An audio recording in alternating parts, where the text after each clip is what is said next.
themselves to the point of passing away. So it was either they ate some bad food or they died of alcohol poisoning.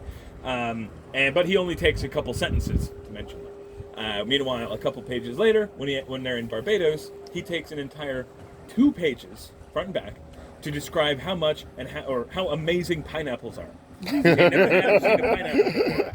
And he says, quote, "Truly the queen of fruits, she is befit the crown she wears upon her head." So yeah, this Jesuit priest who is just like so enamored about the pineapple. Pineapples.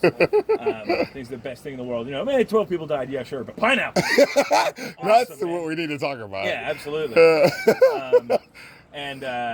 So yeah, the voyage itself got kind of interesting. I mean, especially on board the Dove. Richard Orchard was the master of the Dove, and he was quite the character. We know a lot about that guy, mainly because of how often he was brought to court. That shows you anything about his character. Okay. What were his charges? Yeah. Right. Do you know any of them? So a lot of the time it was investigations that he got away with. So he was never actually charged with anything. Like the person? No, I'm not going to get political. No. It was a lot of like,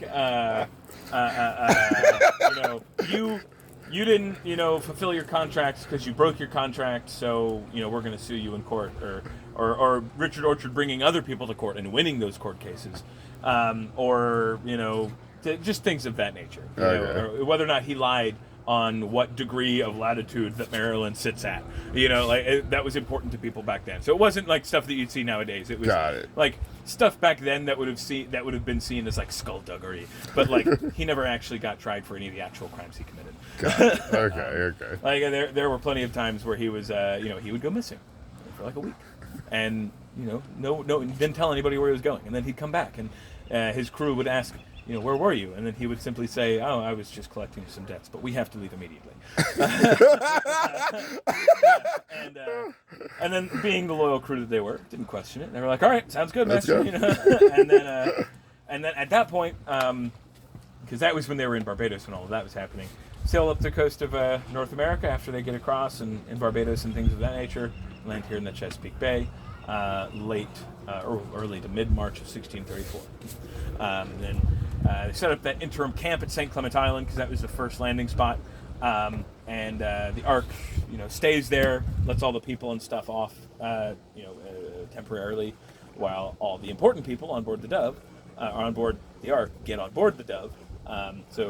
Leonard Calvert, Father Andrew White, all the gentlemen investors who paid for the colony, and a man by the name of Henry Fleet, who was an Englishman who had been living in and around the Chesapeake Bay area for about 20 years.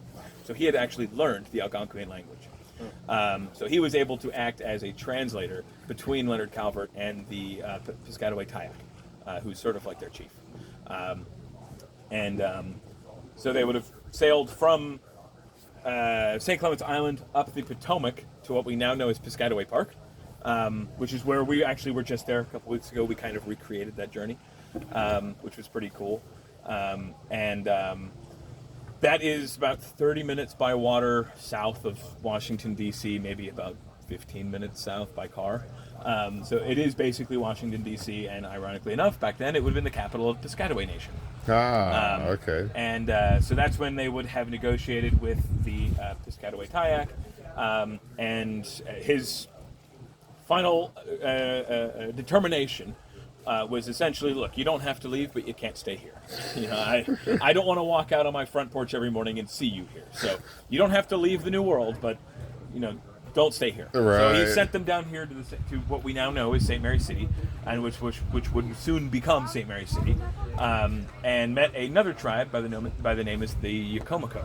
The Yakomico were a very, very small tribe, anywhere numbering between 150 members to 300. So they were definitely not big enough to have any kind of like warrior caste, which was actually kind of a huge benefit because it made them expert tradesmen.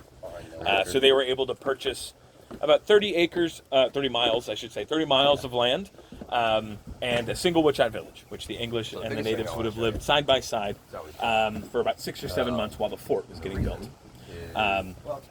And then at that point, the amiable relationship was a huge payoff for everyone involved, because not only were the English able to provide a buffer between the native Yukomaco and the Susquehannock, which were encroaching on the territory. They were trying to grow their land, and with the English here, the Susquehannock didn't really want to mess with them. But also on top of that, the Yukomaco were able to teach the English how to grow corn, how to grow crops here, how to hunt, how to fish, how to survive this land. So it was a huge benefit, making it so that we didn't have to chew on belts, boots, and neighbors like our friends across the river. So yeah, there was no starving time here in Maryland. For the founding years. There were about 10, 15, maybe 20 years later, there was some starving time, just because of the plundering times. There was a war that was happening here. That was a sort of symptom of the English Civil War that was happening across the pond. This makes more sense. And turn that way, on top of that, they were able to grow so much corn because of this amiable relationship that not only were they able to feed the entire colony throughout the fall, but also throughout the winter, and on top of that had so much surplus that they were able to pack the entire dove bull, all 40 tons worth, and sail it up to Boston for trade, which they successfully did. However, even though that was a fairly lucrative deal, relationship-wise it wasn't. Because Richard Orchard, being the guy that he was, and his crew being the people that they were, overstayed their welcome in Boston. They were only supposed to be there for about a month, ended up being there for 4. And by the end of their stay, according to court records, two Bostonians had boarded the ship late at night and supposedly witnessed something unmentionable. Oh. So unmentionable that they were not allowed to mention it in court. So to this day, we still have no clue what it was. Your best guess is as good as mine. So Richard Orchard and his crew were promptly banished from Boston, and even went as far as shortly after the fact. No, step in the chip. I got you, yeah. The governor of Massachusetts Bay ended up contacting Leonard Calvert and said that because of the actions of these 7 men on board the ship Dove, no Marylander is to ever set foot on Massachusetts soil ever again. Damn. Yeah. Which obviously didn't stick, but it's still interesting to ponder about what those 7 guys could have done to get an entire colony banned. Heck of a party. Yeah, Right, yeah. And then, so that, dejected and disheartened, they leave Boston, and they come back down to Point Comfort, which is at the mouth of the bay on the Virginia side, and meet up with Leonard Calvert. They try to get paid because Richard Orchard's like, hey man, our contract broke, we need to get paid. And then Leonard Calvert says, yeah, your contract broke, why do I need to pay you? Yeah. And not only that, but you've been insubordinate this entire time. You have ruined our relationship with one of the only other colonies here. Why would I pay you? And Richard Orchard, of course, doesn't like this response. So him and his crew abandon the ship in Point Comfort off the shore, and get on separate ships and sail back to England to sue the Calvert family for their dues, which they win. They win that lawsuit because the Mariners' Court in England during the time period was always in favor of sailors. If you were a sailor and you had experience, especially one like Richard Orchard, it didn't matter who you were up against, whether you a layman or a landowner or nobleman, you won. Because it was always in the court's best interest. You don't have sailors, you can't trade cargo. Can't trade cargo, can't make profit. So it's always in their best interest to let the sailor win. And even as insufferable of a man as Richard Orchard may have seemed, he must have really known what he was doing. Because he even went on to master 3 to 4 more ships after the fact, and became so successful he was able to purchase a sizable piece of land here in Maryland, and was able to purchase his own 65-ton vessel. Which nowadays, it's still kind of impressive, but not near as impressive as it was back then. That was like, holy cow, But then sort of flashback to where the Dove has been abandoned. A new crew is hired shortly after to fix it up. They're believed to have either been inexperienced or unloyal. Unloyal would be if they were pulled from the Virginia colony, because Protestants versus Catholics, not exactly the greatest tension at the time. And inexperienced would be if they were pulled from the Maryland colony, because they're 140 people strong at that point. Most any of them could say was, I've been on a ship before. So they bring the ship, after fixing it up very shortly, bring it back here to the St. Mary's River, pack it full of timber and beaver fur, which that beaver fur probably they would have gotten from Boston. and the goal was to sail it back to England to trade, to show off the prosperity of the Maryland colony, which would have been a very lucrative deal if it was a good idea at all, which it wasn't. So just to name all of the factors that they're up against here.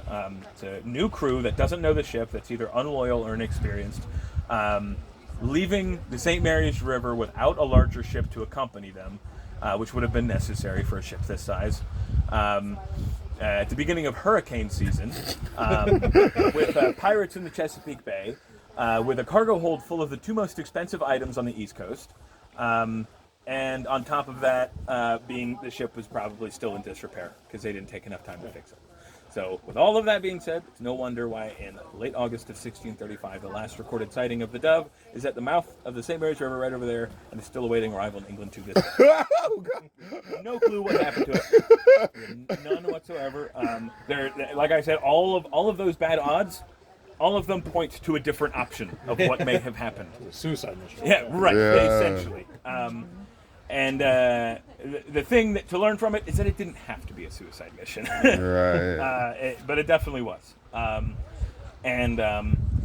So yeah, we don't know where it sank. Nobody's looked for it. We don't even know if it sank. The crew could have stolen it, taken it down to Barbados, sold all the timber and beaver fur on board, and lived like kings for 10 years. Sold the ship, cut it up, changed the name. Who knows? Or it could have sank at the mouth of Chesapeake Bay, because there is record of a large storm passing through the mouth of the Chesapeake Bay around the same time that they would have been passing through the mouth of the Chesapeake Bay. So, for all we know, aliens could have abducted the ship. Yeah. Aliens. But that concludes the story of the Dove.